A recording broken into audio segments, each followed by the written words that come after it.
everyone, my name is Lisa.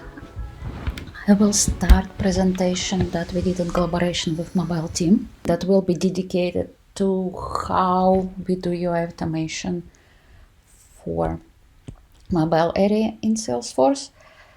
But before we ask Qingchun to dig deeper into that, I wanted to introduce the tool that we actually use. And I'm a technical lead for the team that created this tool. It's called UTAM. It stands for UI Test Automation Module. So I'm gonna start from introducing why we created this tool, briefly show you how it all works, and then Qingchun will show you already some usage examples. So let's get started. I wanted to start up by looking back a little bit of what is page object model design pattern. As you probably already know, it's a design pattern that was introduced by Selenium community, and this is where web pages or UI components are represented as classes, and UI elements that particular test needs to interact with, usually either methods or fields in those classes. Why this design pattern became so important part of UI automation? Well, same as web components, we as UI developers no longer write plain HTML because you want to reuse your UI elements, your widgets in multiple places in your application. So same to the notion of web components, the goal of having a page object is to encapsulate the logic inside one class as opposed to spread it through multiple UI tests. And then it would allow you, as a person who maintains and supports this UI test, to have a single point of change as opposed to, again, going through multiple tests. This is, of course, very simplified example that I put here at the bottom of the slide that would show how the test would look without a page object. And again, the point here is to make it clear that if and when front-end developers would change UI, and then your locators would change, you would have to find every place in your UI test where this particular UI element is involved and change it, which of course for large applications it's just not scalable at all. And the same test written with a page object. So again, very simple example just to remind us all why we do that, why it's a good idea to do that. So it's very simple page object that has two fields, edit box and save button with certain locators, in this case CSS, and then couple of methods that would enter value and click, and then your test would look something like that. So the reason we do that, it's just to demonstrate that if your locator changes, or instead of button tomorrow it's going to be, I don't know, something else, checkbox, edit box, whatever, then instead of changing every single test, you would find your page object and make changes in one place. Now, even more encouragement to page object model surprisingly was given by Shadow DOM. So once, actually, let me remind what Shadow DOM is, right? So Shadow DOM is a functionality in a browser that allows you to encapsulate, well, not you, front-end developer, of course, to encapsulate logic related to web component without exposing it to the main document. So for automation developers, it means that you no longer can access elements inside Shadow DOM easily. Basically, we found ourselves writing code like in the second part of the code snippets where we would have to jump through hooks to penetrate shadow boundaries and find elements and so on and so forth. The positive, though, was that now page object model makes even more sense, because it makes sense to have a single place where we would put all this magical code instead of writing it in every single test. So the only reason I mentioned that is this is just yet another reason in favor of using page objects. So this is the code that we had before Shadow DOM era. This is the code after. And of course, you want to hide it all inside page object code, not expose it to the test. And then another yet reason in favor of using page objects is that, well, actually, sorry, let me rephrase that. Not another reason in favor of page object, but the reason why we introduced UTAM instead of just writing page objects manually is because we saw a lot of code in page objects like that, which, you know, it probably was built by a junior automation developer without understanding what is fluent weight, for example, or knowing that expat like that would make this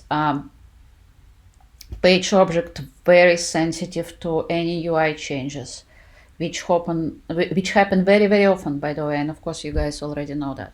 So the point that I'm trying to make on this particular slide is that using page objects doesn't mean that you automatically get a good code quality. And of course, if your code quality is not great, then it's gonna result in a lot of hours of fixing those tests, rewriting them. So this is why we decided to create UTAM. UTAM is basically declarative JSON-based language to create page objects. And we also created compilers that allow you to translate this JSON into runnable code, as if you were to create your page objects programmatically. I wanted to outline several objectives that we had for UTAM. First one is being development productivity, of course. We wanted to have ability to create page objects much faster without learning, for example, if we jump a little bit here, without learning all this magic, because we don't want developers to spend time on that. We just want them to be able to define elements and methods that allow to interact with UI. And then we also wanted a tool that would allow us to switch from one programming language to another. In particular, one of the efforts that I think a lot of companies are going through is to switch from doing UI automation with Java to JavaScript, because it's more natural for front-end developers, of course, and more front-end developers are getting involved into building UI automation at early stages of development, and I'm really happy about that. So for now, we support Java compiler that creates page object that would work on top of Selenium and Appium, and JavaScript that works on top of WebDriver IO. And we of course support Shadow DOM and web and mobile automation. And I want to show you guys some examples of a UTAM page object, how it looked like. I intentionally took very simple UI. This in particular is of course login page. So how your UTAM page object would look like for login form. Well, every element that you want your UI test to be able to interact with should be declared in JSON. You should provide unique name, type that could be editable, clickable, draggable, actionable. And then for mobile automation, there are some additional types on top of that. Excuse me, you would provide locator, of course, to explain to your test how would it locate its UI element. And on the next slides, I will show how you can exercise certain methods with it. Important note here that you don't have to, or we don't want you to replicate every HTML element, only those that are really important or interactable for end user or for a test writer to make assertions for. So often, of course, for page objects, there could be some actions that you want to combine into one method. In login case, that would be having login method with username and password as a parameters that you would enter and click on submit button. So UTAM allows you to build such methods. It would look something similar to what I'm showing right now on the screen. Basically, you would provide element, action that you apply, and arguments, if any, that are needed for that. And that allows you to combine, again, repeatable use cases into public methods for page object. But of course, life is much more complex than just, putting values into input boxes.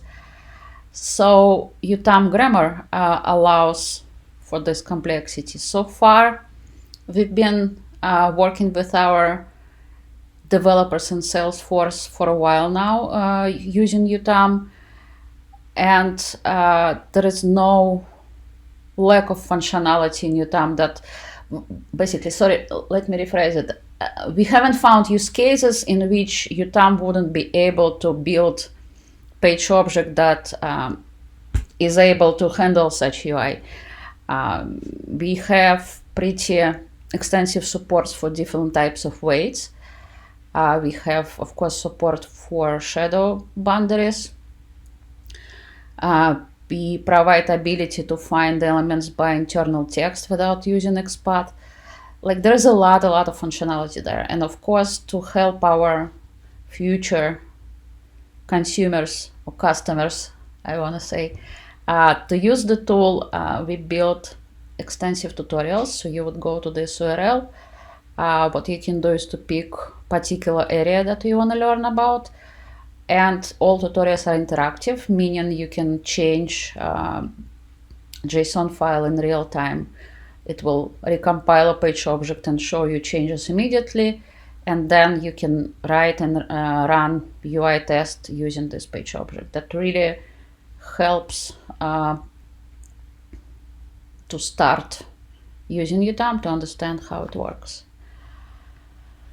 Now, going back a little bit to development pipeline. So now we know a little bit more about how page object would look like in JSON.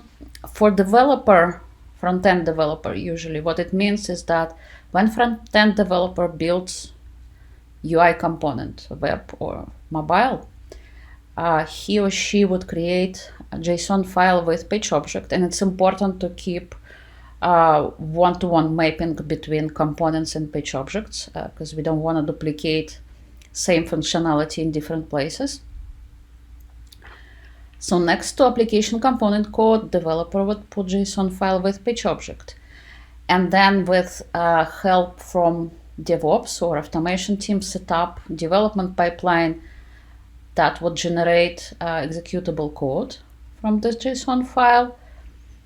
And then same developer would write a bunch of UI tests that will exercise this generated code. Run it, check that with particular change as a pull request or change list, however the source control works for this particular team, that nothing got broken. And the reason why we want to put JSON with page object next to component is because when you make a change in component, as a developer, you also need to change your page object in order not to break automation.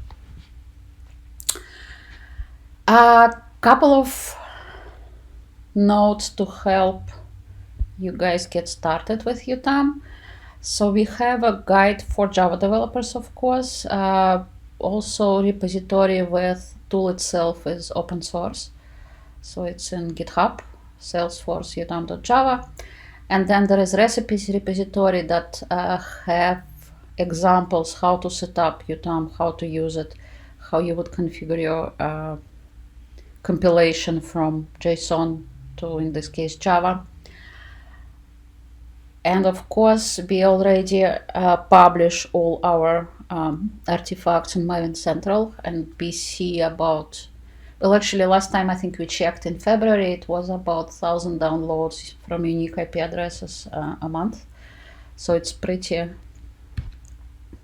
popular already, even outside Salesforce. Yeah, so basically, using this recipes repository, you will see how to use the tool, and then there is instruction to explain more complex setup if you want to explore it. Same for JavaScript, with only one exception. The repository with tool itself is not yet open source, but hopefully soon will be. Also, we have recipes repository that has dependency from publicly available NPM artifacts. And we have a set of instructions and guideline how would JavaScript developer start using the tool. And that concludes my part, so I want to ask Qingchun to continue. Thank you, guys. We'll take questions at the end, I think. Hello, good afternoon, everyone. This is Qingchun from Sales Mobile Team. Mobile app currently present the most efficient, direct, and customizable way to collect to customers. The good news is UTAM support mobile as well using Java. Lisa has covered most of the parts that are common for desktop and mobile. Next, I will cover what is unique to mobile in UTAM. Firstly, on mobile, CSS selector does not work as a way to identify UI elements. We have to use mobile native selector strategies based on the availability and runtime performance. UTAM supports accessibility ID, iOS clustering, and Android UI automator selectors. Secondly, on mobile, most of the time we need to test on multiple platforms, both on iOS and Android, to allow for sharing tests across platforms and form factories. UTAM support to generate page object interface and implementation individually. iPhone, iPad, Android phone, and Android tablet are supported currently. Here is a code snippet for the interface EULA page. This page needs to handle accept the license agreement. To achieve this goal, we set the interface field to true and declare a accept method to declare this interface. For the implementation, for example, for iOS phone, we set the implements for the EULA interface firstly, and then set up the target platform, iOS phone, and also compose the method accept and the elements in the implementation. With those features, UTAM can support generating page object for native page or component.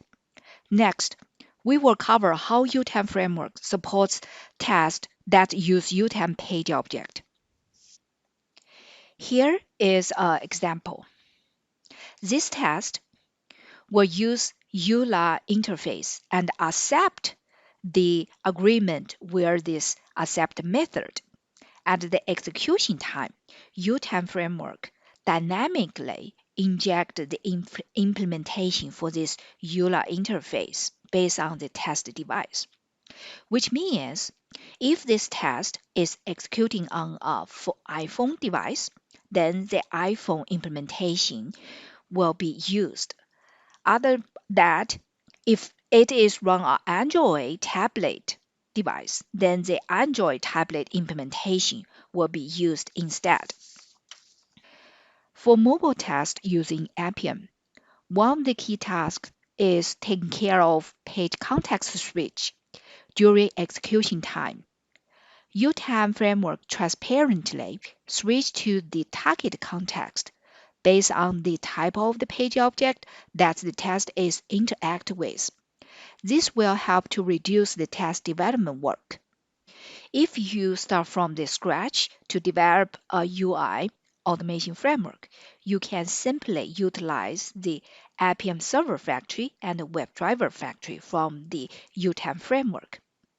Appium Server Factory helps your test to start an Appium server in local easily, and WebDriver Factory will helps to new Appium session.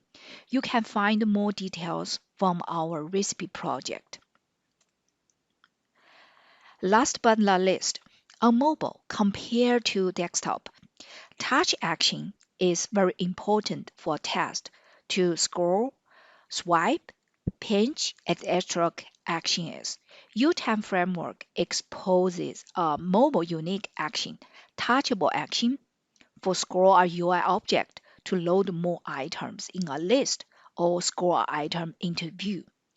This action works for devices with different resolution and works both for native and web view page. On our framework doc side, UTAM Dev, we have separated section for mobile as shown here. It explains more detail on what I just covered. It also includes how to set up your local environment to play sample test from our recipe project. That's all for mobile side. Thank you.